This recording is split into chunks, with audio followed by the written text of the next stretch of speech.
खुदा यीशु मसीह के ज़िंदा व बरकत और जलाली नाम में आप सबको मेरा सलाम। मेरा नाम पास्टर तहसीन गुल खान है और मेरा ताल्लुक़ यीशु मसीह मिनिस्ट्री से है और हम रूहानी जंग के सिलसिले को स्टडी कर रहे हैं। हम देख रहे हैं कलाम मुक़द्दस में से कि ऐसे कौन से इक़दामात हैं जिससे हमें पहचान होनी चाहिए कि हमें डिलीवरेंस की ज़रूरत है। खुदा यीशु मसीह की जो खिदमत है उसमें हमें बहुत सारी बातें नज़र आती हैं। जो उनकी खिदमत ज़मीनी खिदमत का हिस्सा था उसमें एक प्रीचिंग थी जो कि उन्होंने आके खुशखबरी दी। उसके अलावा वो जो कहानत का काम था, जो प्रैक्टिकल चीज़ें की जिसमें मरना और जी उठना और ये सब कुछ। उसके अलावा हम शिफा और मौजज़ात की कुदरत को देखते हैं। लेकिन उनकी खिदमत का एक चौथाई हिस्सा अगर हम अनाजील को पढ़ें, गॉस्पल्स को पढ़ें, तो वो डिलीवरेंस के हवाले से है। क्योंकि खुदावंद ने ये बड़ी क्लियरली कहा कि अगर मैं खुदा के रूह की मदद से ये बदरूहें निकालता हूँ तो फिर समझो कि आसमान की बादशाही तुम्हारे पास आ पहुँची। मत्ती 11वें बाब में इसका जिक्र है। तो इसका मतलब है कि जब हम इब्लीस और उसकी कुव्वतों को धकेल कर बाहर निकाल देते हैं तो हम खुदा की बादशाही को अप्लाई कर रहे हैं और इस्टेब्लिश कर रहे हैं। जैसे मुख्तलिफ मुल्कों के दरमियान जब जंग होती है तो जो काबिज़ फ़ौजें होती हैं उनको हमें निकालना होता है। जो कि उस मुल्क की फ़ौज होती है वो आती है और जिस फ़ौज ने कब्ज़ा किया होता है उसको वो डिफ़ीट करके, शिकस्त दे के धकेल कर बाहर निकाल देते हैं। तो हमें अपनी ज़िंदगी में ये सब कुछ करना है। हमने देखा कल की वीडियो में कि कौन से वो 7 अवामिल हैं, वो 7 अनासिर हैं जो कि हम ये डिटरमिन करते हैं कौन से एरियाज़ हैं हमारी ज़िंदगी के जो कि डिटरमिन करते हैं कि हमें डिलीवरेंस की ज़रूरत है। आज हम देखेंगे कि 7 ऐसे कौन से कदम हमने उठाने हैं, 7 कौन से अनासिर हैं, 7 कौन से इंग्रेडिएंट्स हैं जो कि ज़रूरी हैं कि हम डिलीवरेंस को रिसीव करें। अगर आप चाहते हैं कि आपके लिए डिलीवरेंस की दुआ की जाए, छुटकारे की दुआ की जाए, बदरू से या ऐसी बातों से, ऐसी एडिक्शंस से, ऐसी चीज़ों से अगर आप आज़ादी चाहते हैं तो फिर आप ख़ुद ये अपने ऊपर अप्लाई कर सकते हैं या फिर आप किसी खादम से बात करें और वो खादम जो है उनको डिलीवरेंस मिनिस्ट्री का पता होना चाहिए, उनको एक्सपीरियंस होना चाहिए और या फिर आप हमसे बात कर सकते हैं फ़ोन पर या मैसेज के ज़रिए। हम भी आपके लिए ये काम कर सकते हैं। पहला स्टेप जो हमें लेना है वो 7 इक़दाम, 7 कदम जो उठाने हैं। पहला स्टेप है honesty. As English phrase says, honesty is the best policy. हमें ईमानदारी के साथ इस चीज़ को एक्सेप्ट करना होगा। ऑनेस्टी बड़ा ज़रूरी है कि जब तक हम ऑनेस्ट नहीं हैं अपने आप के साथ, खुदा के साथ और अपनी सिचुएशन के साथ, हम चीज़ों को छुपाएंगे। अगर आप डिलीवरेंस के लिए आप आना चाहते हैं तो सबसे पहले आपको मेंटली रेडी होना है और उसका निशान यह है कि आपको एक्सेप्टेंस के मोड में आना पड़ेगा। यानी कि आपको अग्रीमेंट में होना पड़ेगा, आपको ये बात मानना होगी कि हाँ जी, मुझे डिलीवरेंस की ज़रूरत है। बहुत दफ़ा हमने देखा है कि लोग डिलीवर नहीं हो पाते क्योंकि वो ऑनेस्ट नहीं होते, वो छुपा लेते हैं और वो शर्मिंदगी फ़ील करते हैं। मेरा ख़्याल है कि अगर कोई बदरू या तासीर किसी में काम कर रही है तो ये ज़्यादा शर्मिंदगी की बात है, ना कि ये एक्सेप्ट कर लेना कि मेरे अंदर कोई तासीर या बदरू काम कर रही है और मुझे अब डिलीवरेंस की ज़रूरत है। क्योंकि जब हम ऑनेस्टली खुदा के पास आते हैं तो फिर हम डिलीवर हो जाते हैं। और खुदा से हम क्या छुपाना है, खुदा से क्यों छुपाएं? तो डिलीवरेंस के लिए पहला ये है। दूसरा ह्यूमिलिटी, यानी कि हम्बलनेस हमें चाहिए, हमें हलीमी चाहिए। यानी कि जब तक हम ऑनेस्ट नहीं हैं और दूसरा हलीम नहीं है, अगर हम एरोगेंट हैं और प्राउड हैं, हमारे अंदर जो गुरूर है, हमारे अंदर एक अना है, तो फिर हम डिलीवरेंस को रिसीव नहीं कर सकेंगे। तो हमें हम्बल होना पड़ेगा और हम्बल होता है इंसान तो ही तौबा करता है। और हमें जो है पहले ऑनेस्टली और फिर हम्बली खुदावंद के सामने आना पड़ेगा। हमें हमें अपने आप को झुकाना पड़ेगा क्योंकि बाज़ औक़ात इब्लीस इसलिए नहीं वहाँ पर जाता हमारी ज़िंदगी से क्योंकि हम हम्बल नहीं होते। क्योंकि आप ये देखें कि जैसे नासरत में खुदावंद यीशु मसीह मौजज़ात ना दिखा सके इसलिए कि लोग हम्बल नहीं थे। उन्होंने खुदावंद के सामने वो अकड़ गए, उन्होंने कहा ये तो हमारे अंदर से निकला है। तो उस हम्बल ना होने की वजह से आप ये देखें कि वहाँ पर मौजज़ात नहीं हो सके। तीसरा स्टेप है रिपेंटेंस, यानी कि तौबा, माफ़ी। हमें माफ़ी मांगने की ज़रूरत है, हमें रिपेंट करने की ज़रूरत है। हमें हर वो गुनाह जो हमें याद है या हमें याद नहीं है, जो जानबूझकर किया या फिर अचानक हमसे, उन सब चीज़ों की माफ़ी हम मांगें।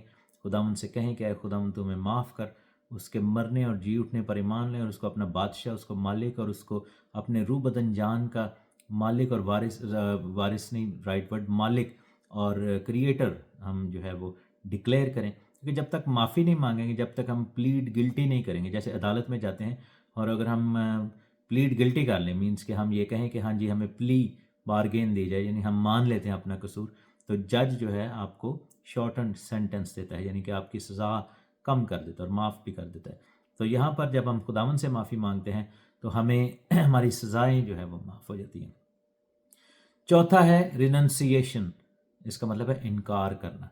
जो चीज़ें, जो बुराइयाँ, जो बदरू हैं, जो आदतें, जो ख्वाहिशें और जो बदियाँ हमने पिक की हैं, उनको अपनी ज़िंदगी से बेदखल करना, उनका इनकार कर। रिनाउंस का मतलब है इनकार कर देना। जैसे मुझे याद है कि जब आप नेशनैलिटी लेते हैं किसी दूसरे कंट्री की, तो बहुत सारे कंट्रीज़ कहते हैं कि आपकी जो पहली नेशनैलिटी थी उसको आपको रिनाउंस करना पड़ेगा, यानी कि उसको आपको उससे जान छुड़ानी पड़ेगी, आपको लिख कर देना पड़ेगा कि अब हम डिक्लेयर करते हैं कि हम उस जगह के शहरी नहीं हैं। ये है रिनाउंसिएशन। तो हमें अपनी जो इब्लीस की बादशाही है उसको रिनाउंस करना पड़ेगा, अपने अंदर जो चीज़ें हैं, जो इब्लीस हमारे अंदर काम कर रहा है, उसको रिनाउंस करना पड़ेगा, उसको बेदखल करना पड़ेगा और मुंह से कहना पड़ेगा कि हम इन चीज़ों को अपनी ज़िंदगी से बेदखल करते हैं और इनका अब हमारे ऊपर कोई इख्तियार नहीं। क्योंकि बदरू जो है वो क्लेम करती है कि ये मेरा घर है, ये मेरी ज़मीन है, ये मेरी मलकियत है और मैं इसके ऊपर इख्तियार रखती हूँ। तो जनरली हम जब मुंह से कहेंगे कि इसका मेरे ऊपर कोई इख्तियार नहीं, और अपनी ज़िंदगी का, यानी कि अपनी ज़ात का, रूह, बदन और जान, तीनों चीज़ों का इख्तियार आप खुदावंद यीशु नासरी के हवाले करें, पाक रूह के हवाले करें और कहें कि मैं अपना ज़िंदगी का इख्तियार खुदावंद के हवाले करती हूँ या करता हूँ, तो फिर आपको डिलीवरेंस मिलेगी। तो ये आपने यानी कि ज़रूर करना है। पांचवा है फॉरगिवनेस, माफ़ी। उसमें माफ़ी मांगना भी शामिल है और उसमें माफ़ करना भी शामिल है। यानी कि हम उन तमाम लोगों को जिनको दरकार है हमसे माफ़ी, यानी कि अगर किसी ने हमारे ख़िलाफ़ कुछ काम किया है, हमारे लिए बुरा कहा, सोचा, बोला या किया है, तो हम दुखी हैं, ग्रजेस हैं दिल में, परेशानी हैं, तो हम उनको माफ़ करें। क्योंकि जब तक हम माफ़ नहीं करते, हम माफ़ किए नहीं जाते। तो जब माफ़ नहीं किए जाते तो आप ये देखें कि किसी भी अदालत में अगर आपको माफ़ी नहीं मिलेगी तो आप मुजरिम ठहरते हैं। तो माफ़ी का ताल्लुक जुर्म और सज़ा के साथ है, और क्योंकि ये लीगल ये मामला है, लीगल मैटर है, इसलिए हमें माफ़ करना और माफ़ी मांगना और माफ़ी रिसीव करना बड़ा ही ज़्यादा ज़रूरी है। और छठा जो है वो प्रेयर का ताल्लुक है, इसका ताल्लुक यानी दुआ के साथ है। जब ये सब कुछ आप कर लें तो फिर आप दुआ में झुकें और आप खुदावंद से कहें कि खुदावंद तू मुझे आज़ाद कर, और मिन्नत करें, समाजत करें। और जनरली डिलीवरेंस प्रेयर में अमूमन आपके साथ कोई होता है। नेक्स्ट वीडियो में मैं आपको दुआ करके बताऊंगा और आप उस दुआ को रिपीट कीजिएगा, यानी कि वो मैं दुआ आपके साथ मिलकर करूंगा, और जैसे मैं बोलूँगा उसको पीछे पीछे आप रिपीट कर सकते हैं।